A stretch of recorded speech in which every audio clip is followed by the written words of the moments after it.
الصلاة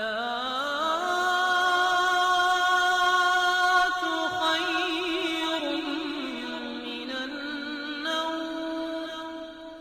پیارے دوستو، کوہ طور، طور سینا یا جبل موسیٰ کہاں واقع ہے؟ اس پہاڑ کی کیا فضیلت ہے؟ یہودی شادی کی پہلی رات کمبل اوڑھ کر کوہ طور پر کیوں گزارتے ہیں اور وہاں جا کر کیا کرتے ہیں؟ اور مسلمانوں اور عیسائیوں کا کوہ طور کے حوالے سے کیا عقیدہ ہے؟ یہی ہماری آج کی اس ویڈیو کا موضوع ہوگا، اور آج ہم آپ کو کوہ طور کے حوالے سے دلچسپ اور ایمان افروز معلومات فراہم کریں گے۔ مگر ویڈیو میں آگے بڑھنے سے پہلے آپ سے گزارش ہے کہ اگر آپ نے ابھی تک ہمارے اس یوٹیوب چینل کو سبسکرائب نہیں کیا ہے تو ابھی سبسکرائب کر لیں، ساتھ موجود بیل آئیکن پر ضرور کلک کر دیں تاکہ لیٹسٹ اپلوڈ ہونے والی ہماری ویڈیوز کا نوٹیفیکیشن آپ کو بر وقت ملتا رہے۔ پیارے دوستو، کوہ طور یا طور سینا یا جبل موسیٰ یا جزیرہ نما سینا مصر کی وہ مشہور پہاڑی ہے جس پر اللہ رب العزت نے حضرت موسیٰ علیہ السلام کو اپنی تجلی دکھائی تھی، جس کے اثر سے حضرت موسیٰ علیہ السلام بے ہوش ہو گئے تھے اور کوہ طور جل کر سرمے کی مانند کالا ہو گیا تھا۔ کوہ طور وہ پہاڑ ہے جس پر اللہ رب العزت نے حضرت موسیٰ علیہ السلام سے کلام فرمایا، اور اس کے مطابق بہت سارے اقوال مشہور ہیں۔ پیارے دوستو، یہ ایک بلند ترین پہاڑ ہے جو مصر سے مدین اور مدین سے مصر جاتے ہوئے راستے میں پڑتا ہے۔ اس پہاڑ کے ایک چوٹی کا نام طور ہے، اور اسی پہاڑ کے دامن میں وادی ہے جسے قرآن میں وادی مقدس اور مبارک بھی کہا جاتا ہے۔ اس پر اللہ کے پیغمبر حضرت موسیٰ علیہ السلام کو نبوت عطا کی گئی، اور 2 دفعہ اللہ رب العزت سے ہم کلامی کا شرف حاصل ہوا۔ سعید بن مسعود نے ابو حبیب الحریش بن محمد سے روایت کیا ہے کہ 4 پہاڑ اللہ رب العزت کے نزدیک مقدس ہیں: طور جیتا، طور سینا، طور تینا اور طور تیما۔ اور اللہ رب العزت نے قرآن مجید فرقان حمید میں ارشاد فرمایا: والتین والزیتون وطور سینین وہذا البلد الامین، قسم ہے انجیر کی اور زیتون کی اور طور سینا کی اور اس امن والے شہر کی کہ طور جیتا بیت المقدس ہے۔ طور سینا طور پہاڑ ہے، اور طور قیانہ ترشک ہے، اور طور تی اما مکہ ہے۔ پیارے دوستو، تفسیر در منصور میں یہ تفصیلات موجود ہیں کہ حضرت موسیٰ علیہ السلام نے جب 30 روزے پورے کیے تو انہوں نے اپنی قوم بنی اسرائیل سے کہا کہ میرے رب نے مجھے مقدس کتاب عطا کرنی ہے تاکہ میں تمہیں شریعت سکھاؤں اور تم ہدایت پانے والے ہو جاؤ۔ کسی روایت میں ہے 40 اور کسی روایت میں 70، یعنی اتنے افراد لے کر حضرت موسیٰ علیہ السلام جب طور سینا پر پہنچے، حکم الہی کے منتظر تھے کہ درخت سے پتا توڑ کر کھانے لگے، اور پروردگار عالم کی طرف سے حکم ہوا کہ اے موسیٰ، تمہیں روزہ رکھنے کا حکم تھا، تم نے روزہ توڑا کیوں؟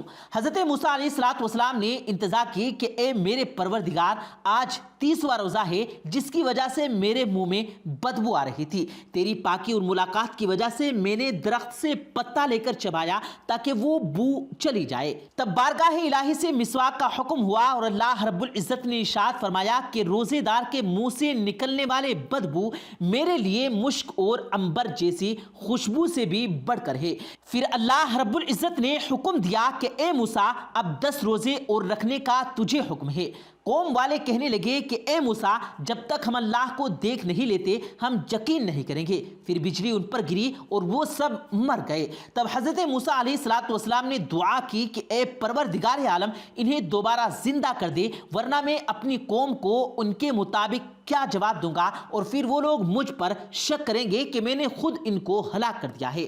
اللہ رب العزت کے حکم سے وہ دوبارہ زندہ ہوئے۔ پھر حضرت موسیٰ علیہ السلام نے 40 روزے پورے کیے اور اپنے قوم کے لوگوں کو لے کر دوبارہ طور سینا پر حاضر ہو گئے۔ پیارے دوستو، ملاقات اور دیدار الہی کے شوق میں حضرت موسیٰ علیہ السلام اپنی قوم کو پیچھے چھوڑ کر کوہ طور پر پہاڑ پر آ گئے اور اللہ رب العزت سے ہم کلام ہوئے۔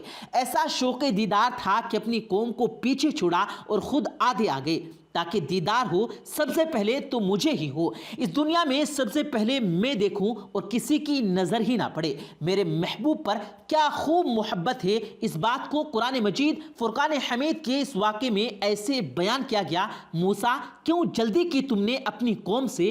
بولے موسیٰ کہ اے میرے رب، میں نے اس واسطے کیا تاکہ تو مجھ سے راضی ہو جائے۔ پھر فریاد کی حضرت موسیٰ نے، اے میرے پروردگار، مجھے اپنا جلوہ دکھا، اپنا سراپا دکھا، میں تجھ سے محبت رکھتا ہوں، میں تجھے دیکھنا چاہتا ہوں۔ اے میرے محبوب تو اپنا آپ ظاہر کر۔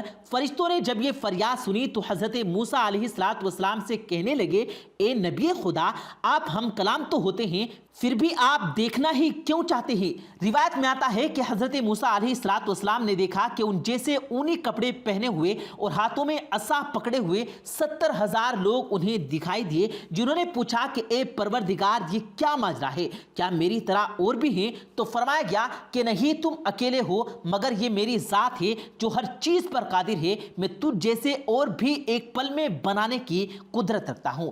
حضرت موسیٰ علیہ السلام کا تجسس اور بھی بڑھ گیا، پھر التجا کی کہ میرے شوق تمنا، جستجو اور آرزو تیرا دیدار ہے۔ سورہ اعراف میں اس بات کا ذکر ہے کہ حضرت موسیٰ علیہ السلام نے اپنی خواہش کا اظہار کیا تو پاک پروردگار نے فرمایا کہ اے موسیٰ، تو اس دنیا میں تو ہرگز مجھے دیکھ نہیں سکے گا، تو اپنی نظر سامنے پہاڑ کی طرف کر، اگر وہ پہاڑ اپنی جگہ پر قائم رہا تو پھر تجھ کو دیکھ سکے گا۔ جیسے ہی رب العالمین نے اپنی تجلی دکھائی تو پہاڑ ریزہ ریزہ ہو کر بکھر گیا۔ پیارے دوستو، یہی وہ پہاڑ ہے جسے کوہ طور کہا جاتا ہے۔